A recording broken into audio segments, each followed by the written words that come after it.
morning, friends. I have a little birthday gift I need to create, so I am going to bring you along with my process for engraving and personalizing a Zippo lighter.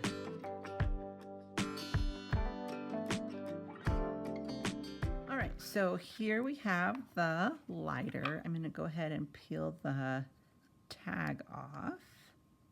And I have never hand engraved a Zippo lighter, but I've seen them done with a laser, so I know that they engrave or should engrave well. And this is like a matte material, so while a lot of times I will use this Uni Posca, like here is a perfume I'm working on. I used the Posca paint pen to write on the smooth glass because it cleans off so nicely with an alcohol wipe, but I don't want to use that on this matte surface. So here's a matte perfume of frosted glass that I did.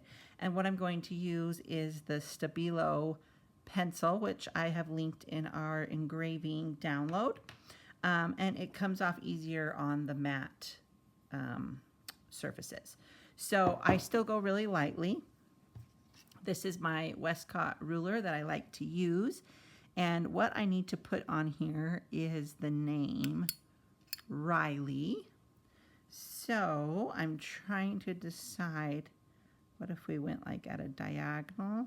Because it's going to be really small if we go, which would still be cute, but I'm kind of thinking filling up this space. Okay, so let's try it.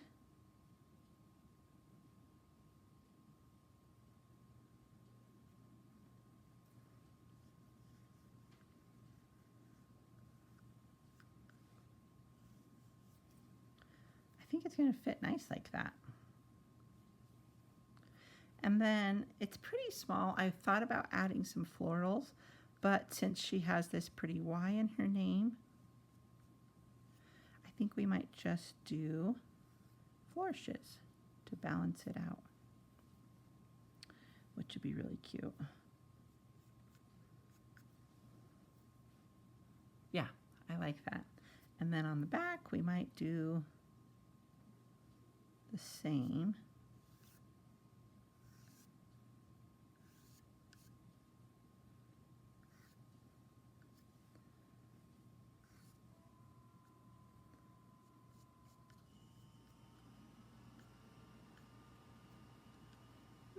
Maybe. We could do a flower. A September birth flower is the aster. Which could be cute right in the center. Maybe. I'm kind of envisioning it. But I think for this piece of the lighter and just the style of it, this flourishing is going to look much nicer when we engrave and it flows through. And just knowing her, she is a girl, but I think these flourishes will fit her better. So I kind of want them to go around the edges so that we have something on the edge just for a little touch. And I think that's good. I think I am ready to engrave, so let's do it. Okay, I am using my engraver from Ink Me This. It is the Mestiza engraver, and I am using the diamond bits, and this is the 46 mm.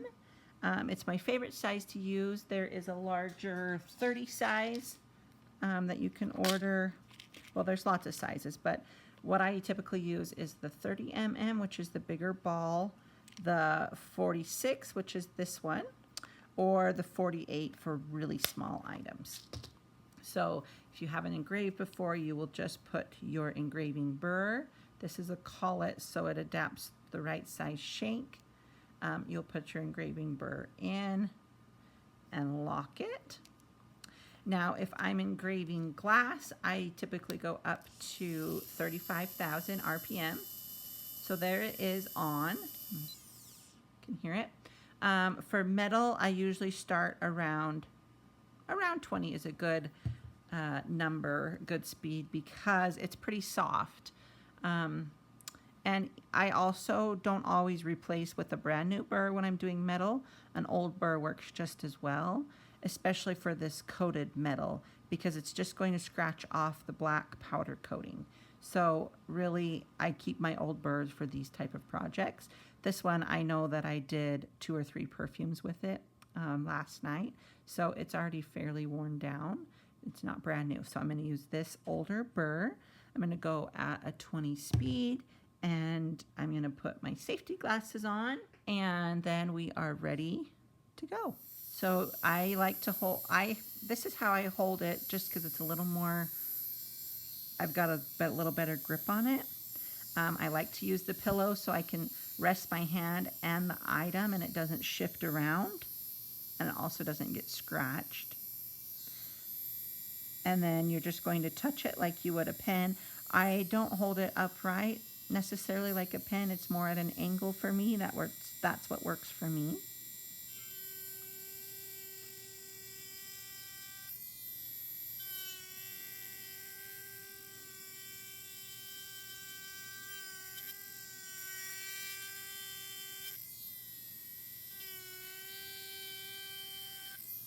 Okay, that was one pass through the R, so you can see that that didn't engrave through on the first pass, which is fine. I could up the speed just a little bit, but I don't think that's going to make a difference. I think we just need to do a second pass, which I usually do anyways to smooth out the lines. So I'm going to go ahead and go through and do a first pass on everything, and then go back and do a second pass on everything.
Okay, I am really loving how this turned out. I did end up turning this up to, I think it was on about 28.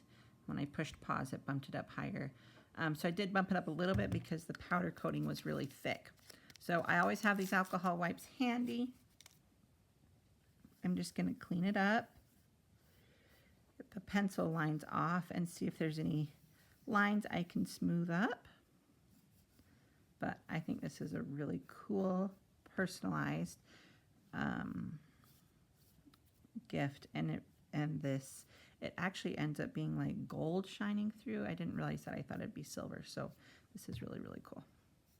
I think it's pretty well smoothed out. There's a little spot here I can smooth.